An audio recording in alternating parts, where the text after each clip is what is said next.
Galileia. Jesus está indo para Galileia porque nós conhecemos, e a palavra diz, que Jesus ele foi chamado também do Galileu.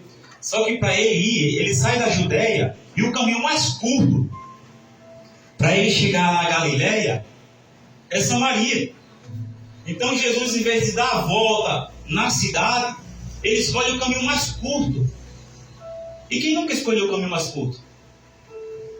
Jesus também naquele dia escolheu o caminho mais curto, mas com propósito. Jesus não deu a volta na cidade, escolheu o caminho mais curto, passou por Samaria.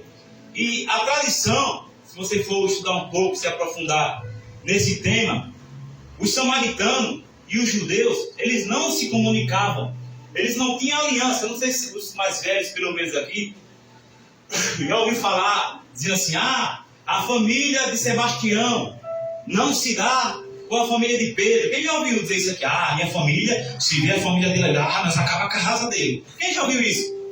Esse sentimento de guerra, esse sentimento desordenado.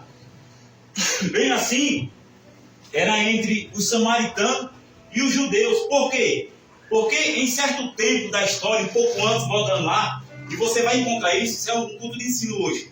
Você vai encontrar em 2 Reis, capítulo 17. Eu peço aos irmãos que marquem na Bíblia de vocês aí, para depois vocês se aprofundar, porque só consegue entender aqui essa rixa, essa briga entre os judeus e os samaritanos, quem de fato estuda 2 Reis, capítulo 17. Pega ali a partir de 16, 17 e 18, da segunda carta aos reis. Você vai entender o porquê essa confusão, onde os samaritanos, eles não se davam bem com os judeus. Na época, muito antes da vinda do Messias, esse povo judeu, ou uma quantidade desse povo, começou a desobedecer a Deus. Você vai entender em 2 Reis 17. É um capítulo grande, mas em casa você lê com calma. Esse povo começou a desobedecer. Esse povo judeu começou a fazer segundo o seu coração. Esse povo, segundo 2 Reis 17, esse povo começou a provocar a ira do Senhor com seus pecados, com sua desobediência. E o texto vai dizer aí, irmão, em 2 Reis capítulo 17. Por isso que eu quero que você anote, para você entender aqui o capítulo 4 de João, você precisa voltar no Velho Testamento, para você entender. Esses povos que estavam debaixo de maldição, que desobedeceram o Senhor, diaconisa Rosália, ele estava de uma situação tão terrível, mesmo sendo nomeado como povo de Deus, porque existe, viu, irmão? Pessoas que se dizem que é de Deus, mas não obedecem ao Senhor coisa nenhuma, irmão. Não obedecem a sua palavra. Esse povo estava desobedecendo a palavra do Senhor, a ponto de agora não mais consultar a Deus, mas buscar seus adivinhos, buscar agora as revelações dos falsos profetas, se prostituir, entregar o seu corpo à prostituição. Esse povo estava tão terrível que teve alguns desse povo que estavam rejeitando a Deus a ponto de queimar seus próprios filhos. A ira desceu sobre o coração desse povo. Aí o que é que Deus permite? O rei da Síria invade o povo israelita e leva praticamente todos em cativeiro para a Babilônia. Pega esse povo, o povo de Deus, o povo escolhido, e leva eles para a Babilônia. Babilônia nós já conhecemos, irmãos. E pega uma boa quantidade de pessoas da Babilônia e põe agora no meio do povo de Israel. E quando esse povo da Babilônia, irmão Daniel, vem, ele traz todo tipo de cultura. Esses babilônios, quando eles vêm habitar em Israel, todo tipo de cultura que desagradava a Deus, eles trazem para o meio do povo de Deus. E quando eles trazem, eles mandam pessoas para ensinar a cultura da Babilônia ao povo judeu. E isso desagradou a Deus. E o povo de judeu que ficou cá, que resistiu a essa guerra política da época, se revoltaram. E então começou a haver essa separação entre judeu e samaritano. Os judeus começaram de fato a ter nojo pelo samaritano, porque o povo que ficou tendo conhecimento da verdade, eles começaram a recusar os samaritanos. De fato, eles tinham nojo da cultura que veio para o meio deles através dos babilônios. Então, o povo judeu, eles começaram a desprezar os samaritanos, a ter nojo, desprezo, escárnio. Então, até o dia de hoje, irmãos, tem essa guerra. Só que o que Jesus está fazendo não é apenas cortando o caminho. Eu falei para você que Jesus cortou o caminho com um objetivo. Qual o objetivo de Jesus? Unir o povo. Trazer a comunhão entre os judeus e os... Eu não escutei. Eu falei 10 vezes aqui o nome samaritano. Você não entendeu o que é o nome samaritano? Então Jesus queria trazer a união entre o povo judeus e os samaritanos. Só que Jesus, ele está vindo e para a próxima fonte, a herdade de Jacó. E quando Jesus chega na beira da fonte, a Bíblia vai dizer... vamos dar uma pausa aqui para você entender. Então eu expliquei a você, nesse primeiro ponto, no começo aqui do capítulo 4 você vai entender sobre isso. Eu expliquei a você o motivo dos samaritanos e os judeus não se unirem, ok? Os irmãos entenderam até aqui, eu expliquei a guerra política, eu expliquei que os judeus foram levados como escravos para a Babilônia. E o rei da Babilônia, os assírios, que trabalhavam ali a serviço, trouxeram o povo para cá, onde contaminou o costume. É como se na sua casa você gostasse do futebol 4 da tarde. Aí chega um genro folgado e agora quer a novela 4 da tarde. Um costume que você não tem. Estou dando um exemplo, para você entender como é que é. É mudar aquilo que é normal. Né? Só que Jesus, ele corta a cidade e entra por Samaria. Coisa, irmãos, que naquele tempo era impossível um judeu entrar em Samaria. Por causa disso. Então Jesus entra e senta próximo à fonte. Segundo a tradição ali, era pela manhã e pela tarde que as mulheres iam buscar água na fonte. Para fazer seus afazeres. Para cumprir suas responsabilidades. Só que perto do meio-dia, esse Jesus está lá sentado, a Bíblia diz que Jesus estava cansado. Pediu para os discípulos ir na cidade comprar comida. Só quem é que vem meio-dia buscar água? Não era costume. O costume era de manhã e de tardezinha, por causa do sol quente. Só que tem uma mulher, conhecida como samaritana nesse texto, a Bíblia não dá o nome para ela. Só chama ela de samaritana. Que ela vem próximo ao meio-dia. E quando ela vem, ela se depara com um homem próximo à fonte. Um homem que decidiu cortar a cidade pelo meio. Não dar a volta para ir para Galileia. Mas prefere cortar a cidade. Quando ela chega, ela encontra um homem cansado na caminhada, porque Jesus fazia a obra, e antigamente, né, não era como o carro hoje em dia, né? Era a pé mesmo, irmão. E ele diz: mulher, dá-me de beber. Só que quando Jesus pede essa mulher, dá-me de beber, logo a mulher traz à tona a cultura. Ela vai dizer para Jesus: como, sendo tu judeu, pede algo a mim, que sou samaritana? Tu és judeu. Judeus e samaritanos não se comunicam, não se dão bem. Aí diz: mulher, se tu soubesse quem está te pedindo água, tu pediria água a mim, eu te daria uma água. Oh glória, oh Espírito Santo, aleluia. E ele te daria água viva. Jesus estava falando dele, porque foi Jesus que disse: eu sou a água viva. Então Jesus está dizendo para ela: se você me pedir água, se você pedir para eu entrar na tua vida, mulher, tu não vai tornar a ter sede não. Aí ela entendeu que Jesus estava falando do poço de Jacó. Ela olha para Jesus e diz: como que o senhor vai tirar água? Se o senhor não tem, né? Vamos dizer no nosso linguagem, um balde, né? Uma vasilha, uma corda para puxar. Ela ainda não entendeu. Só que Jesus continua o diálogo com essa mulher. Agora nós vamos avançar àquela parte em que eu congreguei 12 anos em igreja e ninguém nunca me explicou isso aqui que eu vou explicar para você. Eu congreguei, fui obreiro, limpei igreja, limpei banheiro de igreja, limpo até hoje se for preciso, o pastor limpa a igreja, não sabe. Fico na porta, fico no altar, sirvo aula. Eu estou para servir a Jesus aqui, irmão.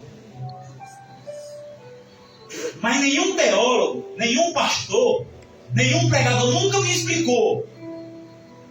Adorar em espírito, eu até entendo, mas adorar em verdade. Porque a Bíblia diz que os verdadeiros adoradores adorarão o Pai, primeiro, em espírito e em verdade. Adorar em espírito nós entendemos, eu vou explicar. Então a conversa continua com aquela mulher. Jesus fala para ela assim, diz: vai lá, chama o teu marido.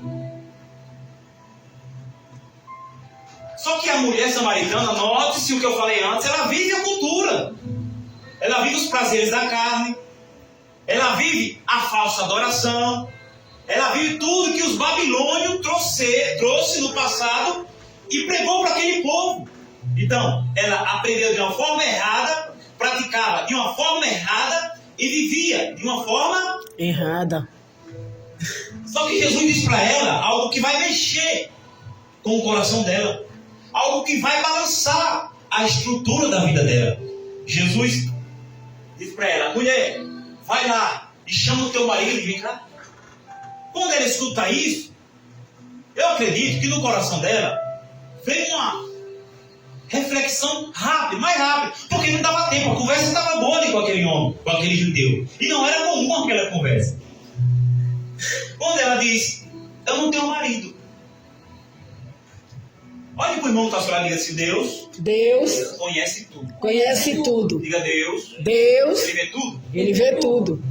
E a Bíblia diz que Jesus é Deus. Quando ela diz isso, eu não tenho marido, aí Jesus vai pegar ela na própria cultura dela.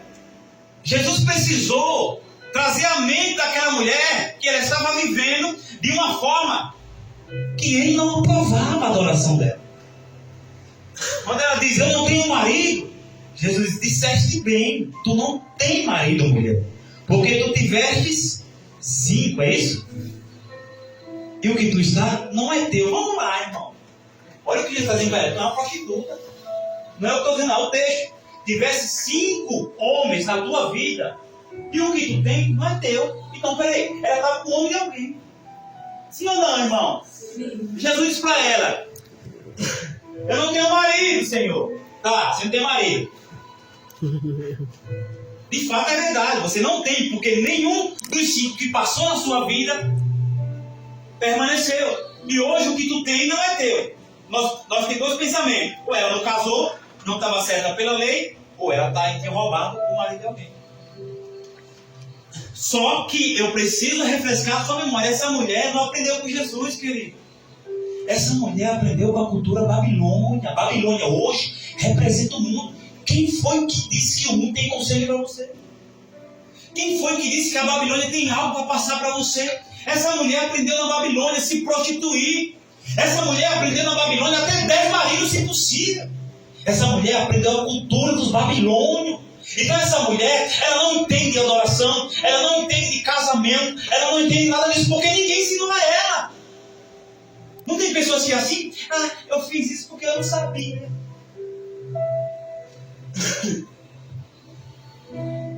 Aí, irmãos, o nível da conversa muda. Por quê? Porque ela olha para Jesus, quem sabe balançou, e Jesus revelou o pecado dela. Jesus revelou a vida dela dentro da cultura que ela vivia. Aí ela diz assim: vejo que tu és profeta. Aleluia. Glória a Deus. Esse papo aqui não é comum, não, irmão. Deus me trouxe hoje aqui para falar no seu coração, irmão. Senhor, disse a mulher: vejo que tu és profeta. Nós temos aqui esse versículo. Só que, primeiro ponto, dentro da sua cultura, Jesus já começou a pegar ela, revelou o pecado dela, mostrou quem era ela. Jesus: olha, você está adorando, mas a sua adoração é falsa. Por quê? Porque tu tem 5, mulher. Tu está desordenada. Tu não tem um macho certo, não, é? É isso. Irmão, não me ignore não. Eu sou nordestino, meu linguajar é grosso mesmo. Mas não me ignore. Uma mulher que tem 5 homens, que está com um que não é dela, ela é o quê? Perdida. Sem direção. Aí ela reconhece, a conversa começa a mudar. Veja que tu és profeta. Aí Jesus agora vai explicar o que ninguém explicou para mim.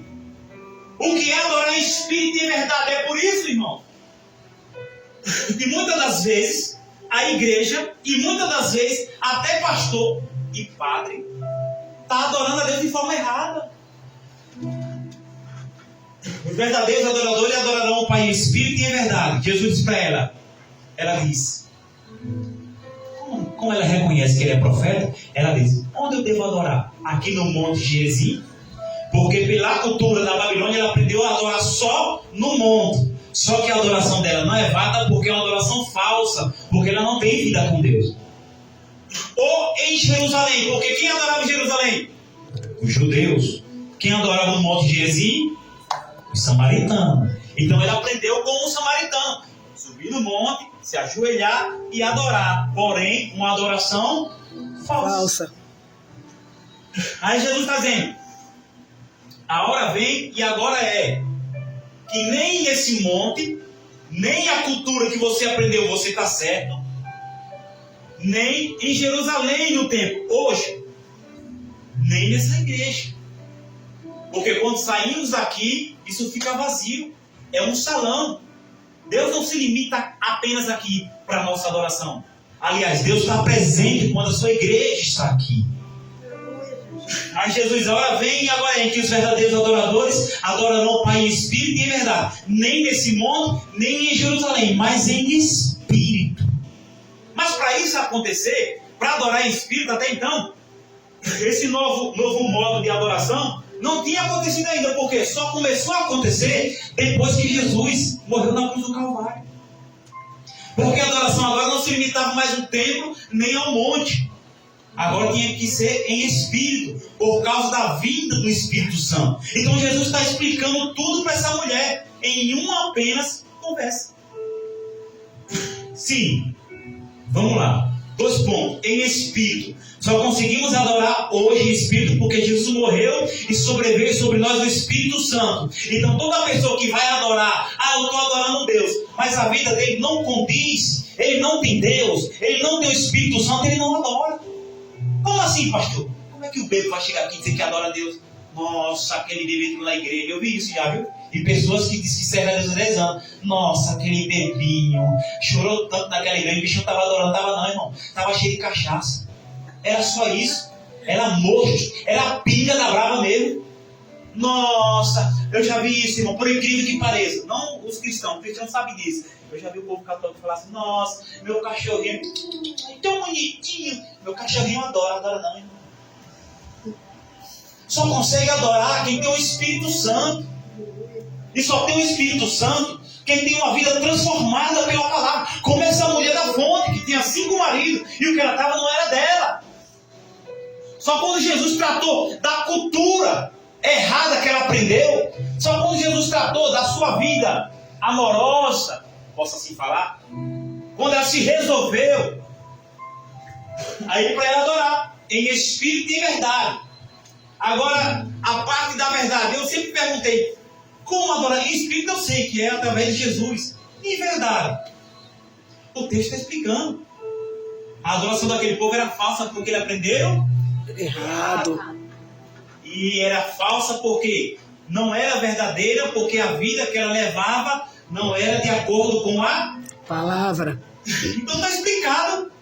O texto da Bíblia explica o próprio texto. Você sabia que a Bíblia, ela mesma se explica? Eu li uma passagem, pastor, eu nunca entendi essa mensagem. Então, irmão, você está precisando orar mais. Está precisando vir para a escola bíblica dominical. Então, é impossível eu dizer que adora Ele em espírito e em verdade se eu vivo uma vida de mentira. É impossível eu adorar Ele em espírito e em verdade se eu vivo com a minha boca suja. É impossível ter uma vida de oração se eu não sou fiel à minha esposa, ao meu esposo. Se eu sou mentiroso, caluniador, compro as coisas, não pago. É impossível. É por isso que muitas vezes nós chega aqui na igreja e diz que está adorando, está cantando louvor, levanta as mãos e sai vazio. Por que fulano saiu da igreja e foi fumar?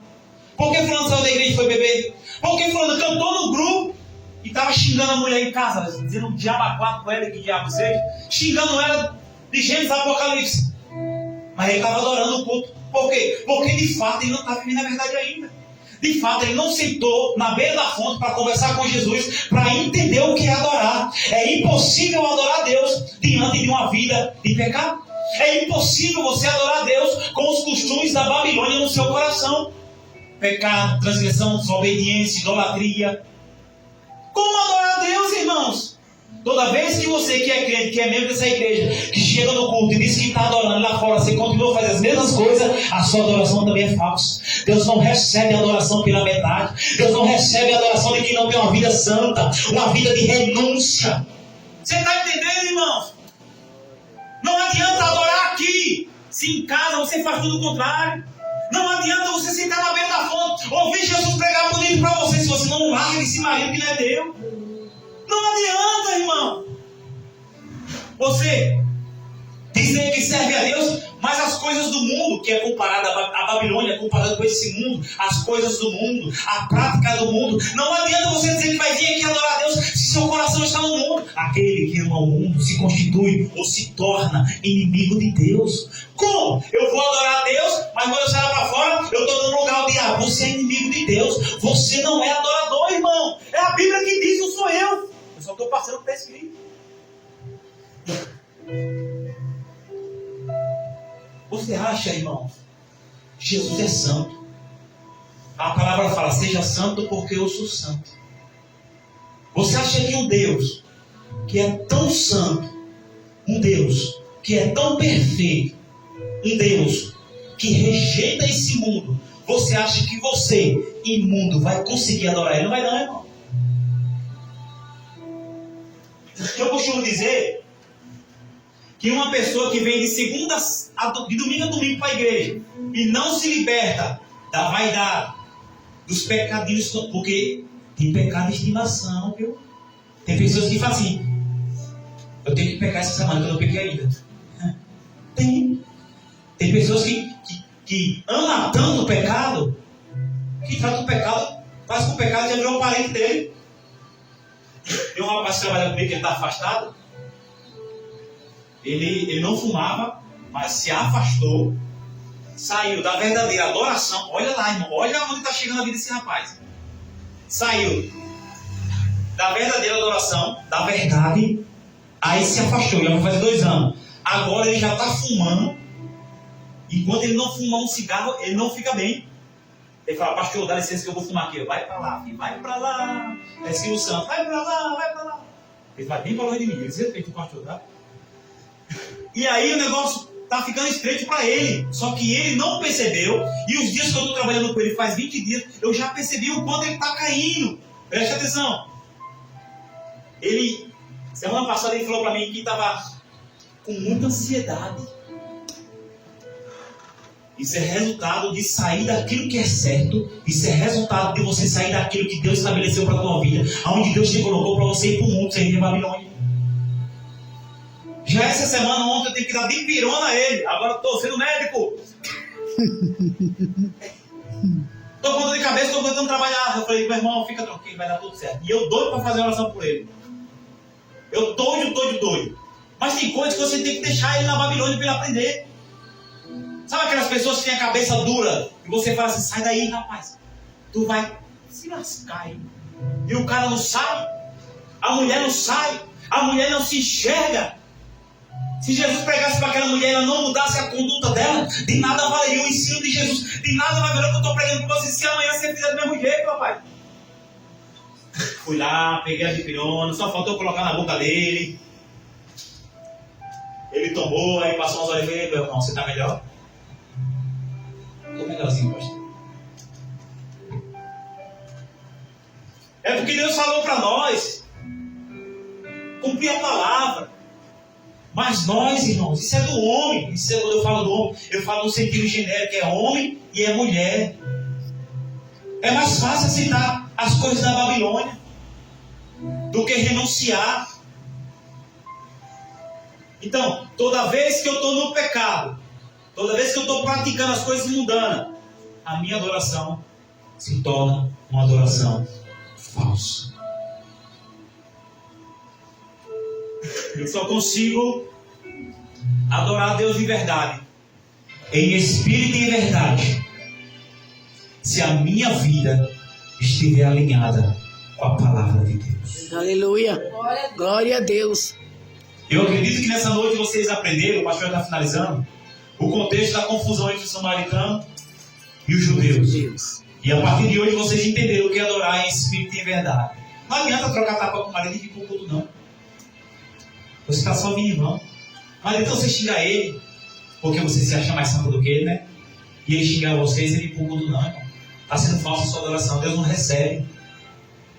É por isso, irmãos, eu digo isso, tem pessoas que entram no culto e saem do culto. Entram no culto, saem do culto. Passam um ano na igreja e você olha para a vida desse. O que foi que mudou na vida dessa mulher? Ah, calma, não, tem uma vantagem. Irmã Rosário, tem uma vantagem. Mudou sim. Ela agora está colocando o vestido e não achou de culto. Isso aí, irmão, até a cigana faz. Colocar um vestido, até a cigana faz. Político, homem corrupto, ele também coloca um terno. O terno não lhe faz melhor nem pior do que ninguém, nem muito menos o vestido.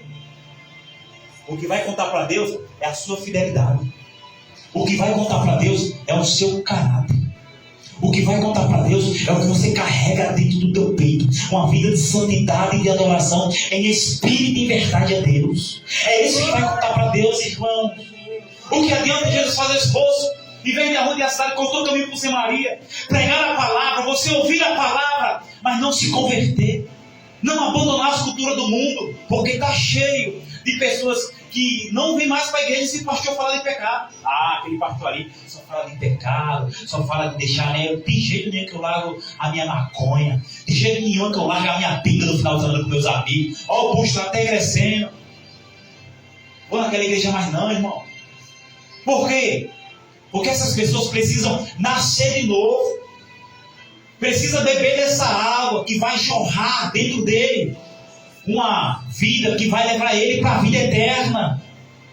Você precisa nessa noite se encontrar com Jesus da fonte. Aleluia. Conversar com ele. Glória a Deus. Dizer, Senhor, o que está precisando para eu melhorar? Senhor, o que está precisando para eu mudar? Há quanto tempo você vai ficar indo na fonte, buscar água e volta?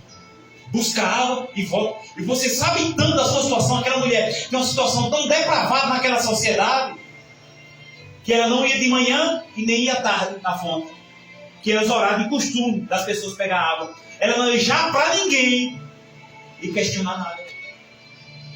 Já para ninguém lhe jogar uma pedra. Porque antigamente era assim que fazia com os prostitutos, as pessoas que eram apanhadas de adultério. Só que ela não sabia que enquanto ela ia na fonte, meio-dia, Jesus já estava de olho nela. Oh, glória. Aleluia. Eu quero dizer que Deus está de olho em você nessa noite, meu irmão. Levante a mão se tem adorador aqui nessa noite. Tem adorador para adorar em espírito e verdade. Levante a mão para glorificar o nome dele. Meu irmão, não venha na fonte só pegar água. Que fonte, pastor? Não venha aqui só no culto por acaso. Venha no culto adorar ele em espírito e verdade. Que a sua vida, meu irmão, seja verdadeira diante de Deus. Que Deus quebre essa barreira da desunião entre os casais. Que Deus quebre a barreira da falsidade no meio da igreja. Que Deus quebre essa barreira da discórdia. Que Deus quebre essa barreira da desunião dentro dos lares. Que Deus possa colocar no teu coração o espírito do verdadeiro adorador. Porque quando você é adorador de Jesus, irmão, você consegue perdoar. Quando você é adorador de Jesus, você consegue amar. Aleluia. Porque, aliás, irmãos, quem aqui nessa noite é tão santo para não perdoar o seu irmão? Então não venha na beira da fonte que simboliza a igreja só mais uma vez pegar algo e ir embora. Porque tem pessoas que é assim, olha, eu não quero igreja, não quero congregar, não quero saber de palavra, não quero saber de nada. Eu vou lá ouvir a palavra, depois eu volto para minha casa e acabou-se. Tem gente que é tão ruim, irmão, de espírito, que diz assim, eu só vou lá porque fulano está me cobrando. É ou não é? Eu vou lá porque não quer isso, mas é só hoje. Mas nessa noite, Jesus marcou um encontro com você. Aleluia. Com aquela mulher, ele marcou um encontro na fonte. Oh, glória. E nessa noite Ele marcou o encontro com você. Ele te chama. Vamos adorar Ele em espírito e em verdade. Fica ali pé nessa noite, irmão. Só quem quer adorar Ele em espírito e em verdade. Oh, glória. Quem quer adorar Ele em espírito e em verdade? Aleluia, glória a Deus. Oh, glória. Quem pode adorar Ele?